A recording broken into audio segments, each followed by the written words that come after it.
Ouais. Alors dans une autre vidéo, je vous ai parlé de la mascotte des JO, de la blague de la mascotte des JO. C'était très marrant. Et pendant les JO, bon, il s'est passé un autre truc, il y a eu la cérémonie d'ouverture des Jeux Olympiques, d'accord ? Et ça aussi, c'était très signifiant, c'était très signifiant. Ça a été très commenté, de manière très négative. Positive aussi un petit peu, mais j'ai l'impression moins, c'était... Voilà, tout le monde avait un truc à redire sur la cérémonie d'ouverture des JO, d'accord. Bon, alors effectivement, c'était un énorme bordel, d'accord. Ça partait dans tous les sens.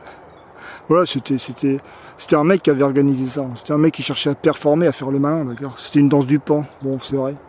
Bon, c'est vrai, voilà, c'était naze. Ok, d'accord. C'était naze. Mais il y avait des trucs quand même. Il y avait des trucs sympas. Il y avait des filles. Il y avait des filles qui chantaient, d'accord. Par exemple, voilà, il y avait Lady Gaga. Alors, elle faisait la conne, elle faisait Zizi Jean-Mère, d'accord. Elle veut être française, elle. Alors elle veut vraiment être française, ça se voit. Elle veut faire la conne dans tous les sens. Elle veut être française, elle veut être aussi libre qu'une française. Et puis il y avait un truc très marrant, un truc qui a beaucoup été commenté, qui a beaucoup choqué. C'était, voilà, je sais pas ce que c'était la reproduction d'un tableau biblique, je ne sais pas. On n'a jamais su vraiment ce que c'était. Et au milieu de la table, on a servi aux télés du monde entier, sur un plateau, Philippe Catherine, peint en bleu, en slip. C'était vraiment le truc le plus débile du monde. Mais il n'y a que la France pour faire une connerie comme ça. Il n'y a que la France qui est capable de faire une connerie comme ça. Et alors vraiment, les gens ont été choqués, mais c'est scandaleux, mais c'était une très mauvaise image de la France. Enfin, ça n'est pas conforme à l'image de la France. Ah bon, vous êtes sûr de ça ? Vous êtes sûr de ça ? Vous êtes sûr que le bras d'honneur, c'est pas conforme à l'image de la France ? Vous êtes sûr de ça ? Vous êtes bien sûr de... Vous êtes sûr que vous êtes français en fait ? Vous êtes sûr que vous êtes français ? Non mais où est-ce que vous avez passé les 20 derniers siècles ? Vous étiez où en fait ? Je sais pas. Voilà, on a eu beaucoup de commentaires de gens qui disaient oh mais enfin, mais nous adressions au monde, on aurait dû faire bonne figure, nous auriez dû nous vendre au monde. Nous vendre. La France qui se vend. Mais vous êtes qui en fait ? J'ai vu des mecs à la télé, mais en costard-cravate, d'accord ? En costard-cravate. C'est-à-dire en déguisement d'anglais en fait. Nous dire que voilà, la France aurait dû se vendre, faire bonne figure. Mais vous êtes qui vous en fait ? Mais vous êtes qui ? Vous êtes français, vous ? Vous êtes sûr de ça ? Je suis pas sûr. Je suis pas sûr du tout. Des mecs déguisés en anglais, tout beau, tout propre, tout bien habillé à la télé. Ah ouais, d'accord, ok. Non mais, Cyrano en costard-cravate. Vous imaginez Cyrano en costard-cravate ? Cyrano beau ? Cyrano propre ? Cyrano qui se vend ? Cyrano qui se compromet pour plaire ? Mais c'est un génocide culturel de dire ça. Non mais vous êtes français vous ? Vous êtes sûr de ça ? Je sais pas, ça va peut-être falloir se réveiller. Non, il va peut-être falloir vous rappeler 2-3 petits trucs. Des bases. En plus, mais c'était des gens de droite qui disaient ça. De droite. Mais la droite, normalement, je veux dire, ils sont au courant de ce que c'est que ce pays. Normalement. Genre, mais la droite, dans ce pays, elle n'a plus de boussole. Elle est déboussolée. Elle ne sait plus ce qu'est ce pays. Elle ne sait plus. Genre, elle s'attache sur des totems, des fétiches identitaires. Genre, voilà, l'ethnie, la religion, la culture. Mais tout ça, ce ne sont que des vernis superficiels. C'est pas ça, la France. C'est pas ça, la France. La France est un pays sentimental. Depuis toujours, depuis le tout début. C'est un sentiment. C'est un sentiment, la France. C'est le pays où les sentiments sont les plus hauts, sont les plus forts, sont les plus universels. Genre, vous ne comprenez plus. Vous avez oublié. Et c'est comme ça depuis toujours. Il paraît que même pendant les Gaulois, c'était comme ça. Il paraît. Donc peut-être que je vous parlerai ça d'une autre fois. Et puis, mais le pompon, mais c'est Michel Onfray, mais lui, il a perdu la boule. Hein. Il était bien au début, et puis là, Michel Onfray, il est tout le temps à faire l'éloge de De Gaulle. Ah, du temps de De Gaulle, c'était mieux, c'était comme ci, c'était comme ça. Et puis il nous dit, ah mais vraiment, cette cérémonie d'ouverture des JO, c'était une honte. Nous aurions dû faire bonne figure. Non mais il est au courant que De Gaulle, il a foutu la table par terre en fait. Il a foutu la tête par terre, mais il a claqué la porte de l'OTAN. Il a claqué la porte de l'OTAN. D'accord, mais c'était... Il n'y a que la France pour faire une connerie comme ça. Il a fait un bras d'honneur au monde. D'accord, je veux dire, à l'époque de De Gaulle, à mon avis, l'émission de Michel Onfray, elle aurait sauté. Hein. D'accord, parce qu'il passe son temps à dégueuler sur tout le monde. D'accord, je crois qu'il ne sait pas ce que c'est que le gaullisme, en fait. Alors c'est bien beau de fétichiser le gaullisme. D'accord, mais voilà, pendant le gaullisme, la France n'était pas une gentille social-démocratie. Hein. C'était autre chose. Hein. C'était autre chose. Donc voilà, la France, c'est le moteur sentimental du monde. Et cette cérémonie d'ouverture des JO, elle était extrêmement française. Elle était extrêmement française, d'accord. C'était bordélique, c'était lent. C'était lent, ça a duré une éternité. Un sentiment, c'est lent, c'est très lent. Genre moi je suis un mec, donc moi je me suis fait chier. Hein. Par contre, les filles, elles ont adoré. Elles ont adoré ça.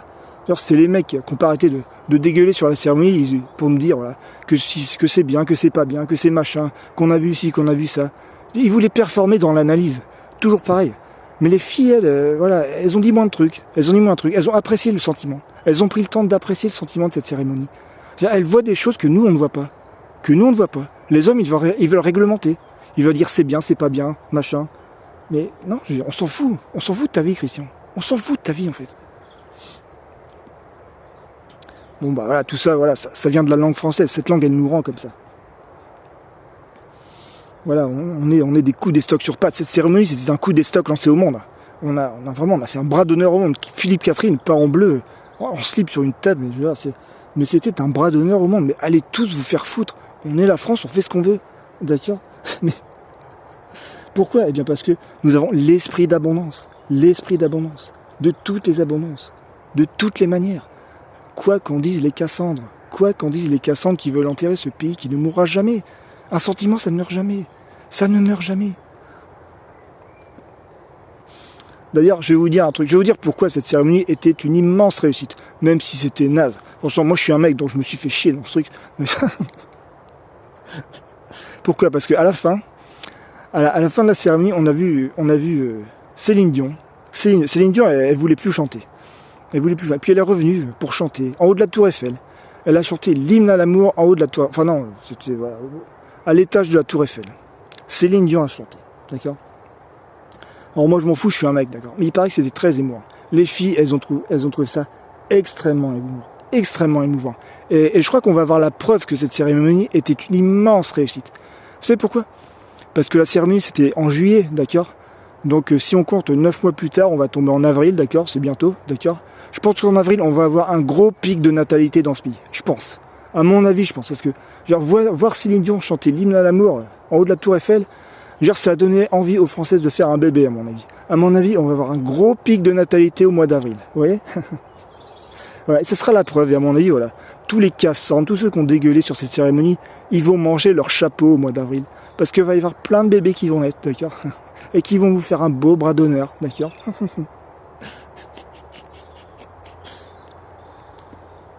Ouais, c'est Céline Dion qui chante, vraiment, ça vaut toutes les politiques de natalité décidées par des mecs en costard.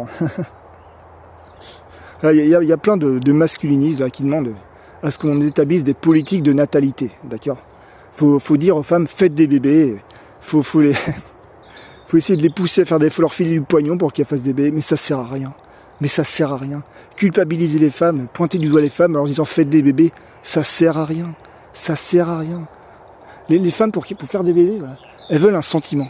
Elles veulent un sentiment. C'est lent, un sentiment. C'est lent, un sentiment. Vous voyez, bon, apparemment, il paraît que, bon, il y a un problème de natalité, les gens font moins d'enfants. Bon, vous savez pourquoi ? Bon, parce qu'on vit dans un monde d'hyper-attention. Les gens sont attentionnés tout le temps. Tout le temps, on vit dans un monde hyper-informationnel. Les écrans sont partout, on se fait bombarder la gueule de partout, ok. Et les gens n'ont plus le temps de s'ennuyer, en fait. Ils ont plus le temps de s'ennuyer. Il y a plein de gens, ils vont vous dire, moi je fais pas de gosses parce qu'en fait j'ai pas le temps, en fait. J'ai pas le temps de faire des gosses, d'accord. Donc voilà, cette société de l'hyper-attention fait qu'on n'a plus le temps de s'ennuyer, on n'a plus le temps de faire des gosses, on n'a plus le temps de prendre le sentiment. C'est une société hyper performative, beaucoup trop penchée vers le masculin, vers le performatif. Et voilà, bon, bah, les femmes, elles ont plus envie de faire des enfants, elles ont plus envie, parce qu'on prend plus le temps. On prend plus le temps du sentiment. Alors, donc les politiques de natalité, ça ne sert à rien. Ce qu'il faudrait faire, c'est dévaloriser cette société de l'hyper-attention, dévaloriser vraiment cette société de l'hyper-information masculine, dévaloriser la parole des hommes dans le monde de l'information, mais clairement, mais fermez-la, mais allez vous faire foutre. Vous parlez trop vite, on s'en fout, mais tu nous racontes ta vie, Christian. On s'en fout, casse-toi, mais casse-toi, laisse ta place à une meuf. Genre les meufs, elles parlent lentement, elles prennent le temps du sentiment. Voilà. Céline Dion, elle prend le temps de chanter lentement. Voilà. C'est lent, ça prend le temps du sentiment. Et derrière, boum, allez, boum. Au mois d'avril, vous allez voir, les bébés, ça va exploser. Ça va exploser d'ailleurs. C'est pas les mecs en costard, là, qui font blablabla, qui nous racontent leur vie super vite, d'accord, pour capter notre attention. Alors bah eux, c'est le gros problème pour la natalité. Hein. Mais fermez-la, mais on s'en fout. Laissez-nous nous ennuyer. Laissez-nous nous ennuyer. Foutez-nous la paix. Bande de guignols. Mais tu me racontes ta vie, Christian, je m'en fous. Mais je m'en fous. Donc voilà, il va falloir dévaloriser la parole des hommes. Parce que les hommes, ça parle vite, ça veut performer, ça veut réglementer, ça veut dire c'est bien, c'est pas bien, je te raconte ma vie. Je parle vite, je multiplie l'information, je veux capter ton attention, blablabla, tout le temps. C'est partout comme ça. C'est partout comme ça, même à travers leur visage, ils veulent ton attention. Et ils font figure d'autorité avec leurs gros arcades bien froncés comme ça. Ils veulent ton attention. Et ben plutôt ils auront ton attention, moins tu auras le temps de t'ennuyer et de faire des gosses. Ouais, c'est chiant, hein. C'est chiant. Donc fermez-la, les mecs en costard cravate. On s'en fout, d'accord. Donc cette cérémonie, c'était un sentiment. C'était un sentiment. C'était un sentiment, c'était lent, ça a duré une éternité, moi je me suis fait chier, franchement, c'était naze, d'accord, mais bon voilà, c'est normal, je suis un mec, je suis un naze, d'accord, je veux rien par rapport à elle, par rapport à cette divinité, quand on veut bien plus valoriser, quand on veut bien plus écouter, genre les mecs à la télé, à internet, dans tous les médias, cassez-vous, on s'en fout, cassez-vous, vous foutez tout en l'air, vous rendez ce monde mortifère, vous allez trop vite, vous multipliez l'information, on s'en fout, vous parlez beaucoup trop vite, d'ailleurs moi j'en suis, hein, d'accord. Je fais des choses qui ne sont pas faites pour être vues, hein, qui ne sont pas faites pour attirer l'attention. Je fais volontairement des choses chiantes. Je fais exprès. J'essaie de vous montrer, d'accord. Je suis sacrificiel, je suis cyraneste, etc. Mon but, c'est de laisser la place à Roxane et de lui dire qu'elle est une divinité, d'accord. Qu'elle vit dans ce monde pour faire ce qu'elle veut, pour faire en sorte que son champ des possibles soit le plus infini possible. C'est mon seul but. Et c'est le seul but de ce pays de la liberté, de la seule liberté qui soit, la liberté féminine. D'accord ? Donc il va falloir qu'on se réveille et qu'on dévalorise la parole des hommes. Mais vraiment. Il y en a qui disent « Oh non, mais c'est pas juste. Faut pas qu'on aille dans la haine contre les hommes. » Mais ils nous mènent vers une société mortifère. Vraiment. Ça va trop vite. C'est hyper informationnel. Ça fout en l'air tout. Laissez-nous nous ennuyer. Fermez-la. Tenez. Allez dans les champs, allez vous péter le dos et les mains dans les champs, foutez-nous la paix, laissez la place à Roxane. Dans le monde de l'hyper-information, laissez la place à Roxane, ça sera beaucoup plus intéressant. Elle prendra le temps du sentiment, elle parlera bien plus lentement, elle ne cherchera pas à multiplier l'information, elle cherchera à contextualiser l'information, ça sera beaucoup plus intéressant, à trouver le sentiment dans n'importe quelle information. Et je ne parle pas que des médias, hein. Je parle de tous les aspects et de tous les secteurs économiques. Hein. L'économie de l'information, aujourd'hui, c'est partout. Toutes les entreprises doivent gérer de l'information. Et à ce petit jeu-là, les femmes sont bien meilleures que les mecs. Les femmes sont bien meilleures, elles sont bien plus pertinentes. Bien plus pertinentes pour analyser, pour trouver la pertinence, le contexte d'une information, pour l'expliquer, pour trouver le sentiment d'une information. Alors, les mecs, allez performer, cassez-vous. D'ailleurs, allez performer, tiens, dans les champs, allez vous péter le dos dans les champs, dire, on a besoin de vous, on a besoin de main-d'œuvre. Venez. Mais fermez-la, par pitié, fermez-la. Vous nous empêchez d'avoir des sentiments. Fermez-la. D'accord ? Ok. Bon, cette cérémonie, elle était pourrie, d'ailleurs. N'empêche qu'elle était extrêmement française. Elle n'était que française, d'accord. Malgré ce qu'on dit, les guignols de droite en costard cravate qui n'ont rien de français. Je veux dire, avant de faire les super patriotes de la mort, les mecs, commencez déjà par être français. Ça sera déjà un bon début. Hein. Virez la cravate, arrêtez d'essayer d'être beau. Non, mais un français beau, quoi. Non, mais ça sort d'où, ça ? Non, mais c'est un truc qui a été inventé dans les années 80, le français beau. Avant, ça n'existait pas. Un français, c'est moche. Mais toute la beauté du monde, on la laisse à Roxane. On en laisse qu'à Roxane, bande de guignols. Il va falloir le réveiller, ce pays. Il va falloir le secouer, ce pays. Mais clairement, qui doit le secouer ? Bah tiens, ça tombe bien. Le chevalier, il est là, il s'est réveillé. Je me suis réveillé de ma torpeur. Vous êtes tellement naze, ce pays est dans un état tellement lamentable, je suis obligé de m'activer. J'ai pas envie. J'ai vraiment pas envie. Bon, et voilà, je suis obligé. Bon ben voilà. Alors je ne sais pas si je vous dirai autre chose une autre fois, on verra. Alors peut-être, à une prochaine vidéo.